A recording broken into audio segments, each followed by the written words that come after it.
انہوں نے اپنے 2 شاگردوں، جن کا نام چٹا اور مٹا تھا، ان کو اس کام پر لگایا۔ چٹا اور مٹا گاؤں کے سب سے شریر لڑکے تھے، لیکن ان کی ہوشیاری صرف شرارتوں تک محدود نہیں تھی۔ انہوں نے ایک دن چٹا اور مٹا کو بلایا اور کہا، تم لوگ سلطان کو اٹھا کر میرے گھر میں بند کر دو گے۔ مشتاق ماسٹر نے انہیں سمجھایا، لیکن کسی کو پتہ نہیں چلنا چاہیے۔ چٹا اور مٹا نے سر ہلا دیا۔ منصوبہ بہت سیدھا لگ رہا تھا۔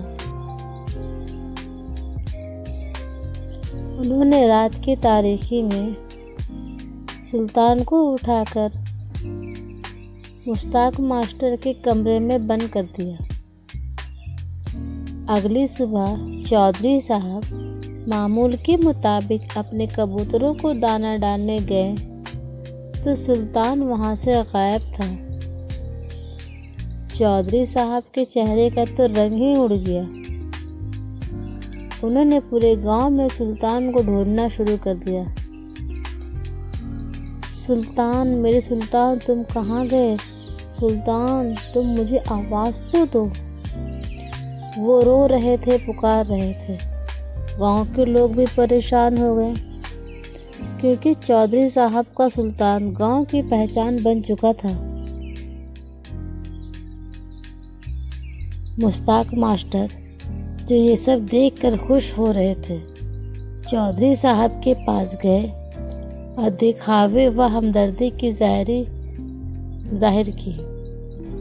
چودھری صاحب، بہت افسوس ہوا سن کر، لیکن کیا آپ کو میرا قرض یاد ہے؟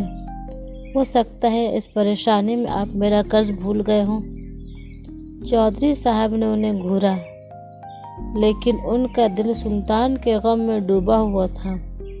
انہوں نے کہا، ماسٹر صاحب، میرے سلطان ڈھونڈنے میں میری مدد کریں، قرض کی فکر نہ کریں۔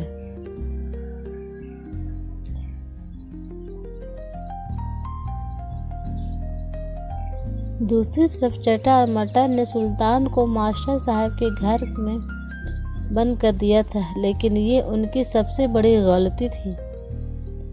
سلطان تو کوئی عام کبوتر نہیں تھا، اسے بند کمرے میں رہنا پسند نہیں تھا۔ وہ اتنا زور سے گٹرگو کرنے لگا، اس کی آواز ماسٹر صاحب کے پورے گھر میں گونجنے لگی۔ وہ صرف گٹرگو نہیں کرتا تھا، وہ دیواروں پر اپنے پروں سے زور زور سے وار بھی کر رہا تھا۔ مشتاق ماسٹر پہلے تو ہنسے، یہ تو کبوتروں کی پریشانی کی آواز ہے، چودھری صاحب کو پہچان جائے گی اور پہنچ بھی جائے گی۔ لیکن رات تک سلطان کی گٹرگو اور پروں کی آواز اتنی بلند ہو گئی، ماسٹر سو بھی نہیں پائے۔ انہیں ایسا لگ رہا تھا جیسے ان کے سروں پر کوئی ہتھوڑا پڑ رہا ہو۔ اگلی صبح ماسٹر صاحب کے پڑوسی، جو سلطان کی گٹرگو سے تنگ آ چکے تھے، ان کے گھر کے باہر جمع ہو گئے۔ ماسٹر صاحب، یہ شور کیا ہے؟ کیا آپ نے کوئی نیا میوزک سسٹم لگا رکھا ہے؟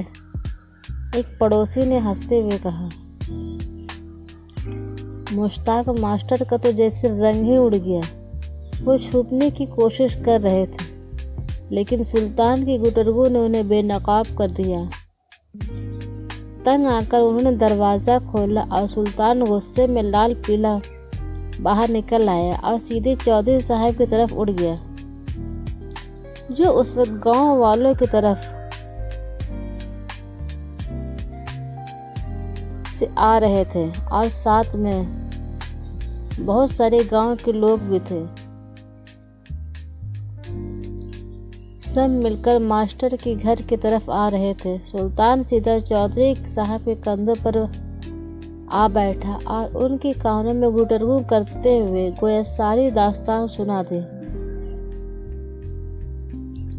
چودھری صاحب نے پیار سے سلطان کو سہلایا اور پھر مسکرا کر ماسٹر صاحب کی طرف دیکھے۔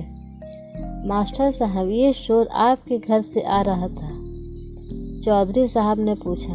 ان کی آنکھوں میں شرارت تھی۔ لگتا ہے میرے سلطان کو آپ کے گھر کا ماحول پسند نہیں آیا۔ مشتاق ماسٹر شرمندگی سے پانی پانی ہو گئے۔ ان کی کچی پکی سازش بے نقاب ہو چکی تھی۔ گاؤں والے ہنسنے لگے اور ماسٹر صاحب کو کبوتر چور کے نام سے چڑھانے لگے۔ چودھری صاحب نے مسکراتے ہوئے کہا، ماسٹر صاحب، میری کبوتروں کو آزاد فضا میں رہنے کی عادت ہے۔ آپ کا قرض وہ تو میں ابھی ادا کر دیتا ہوں، لیکن آپ کو بھی ایک بات یاد رکھنی چاہیے۔ ہر کبوتر صرف ایک پرندہ نہیں ہوتا۔ کچھ ایسے ہوتے ہیں جو گھروں کو شور سے بھر دیتے ہیں اور سازشوں کو بے نقاب کر دیتے ہیں۔ اس دن کے بعد مشتاق ماسٹر نے کبھی چودھری صاحب کے کبوتروں کے بارے میں کوئی برے الفاظ نہیں ادا کیے۔ سلطان جو اب ایک ہیرو بن چکا تھا، چودھری صاحب کے کندھے پہ بیٹھ کر گاؤں میں گھومتا۔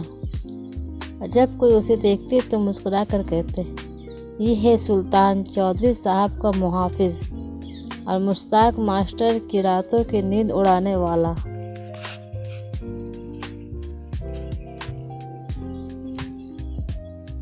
میں امید کرتی ہوں کہ آپ کو میری یہ کہانی ضرور پسند آئی ہوگی۔ اگر میری کہانی آپ کو پسند آئے تو اسے لائک و سبسکرائب ضرور کریں اور ہمیں کمنٹ میں یہ ضرور بتائیں کہ آپ کو ہماری کہانی کیسی لگی۔ انشاءاللہ اور بھی بہت اچھی کہانی کو لے کر میں آپ کی خدمت میں بہت جلد حاضر ہوں گی۔ تب تک کے لیے اللہ حافظ۔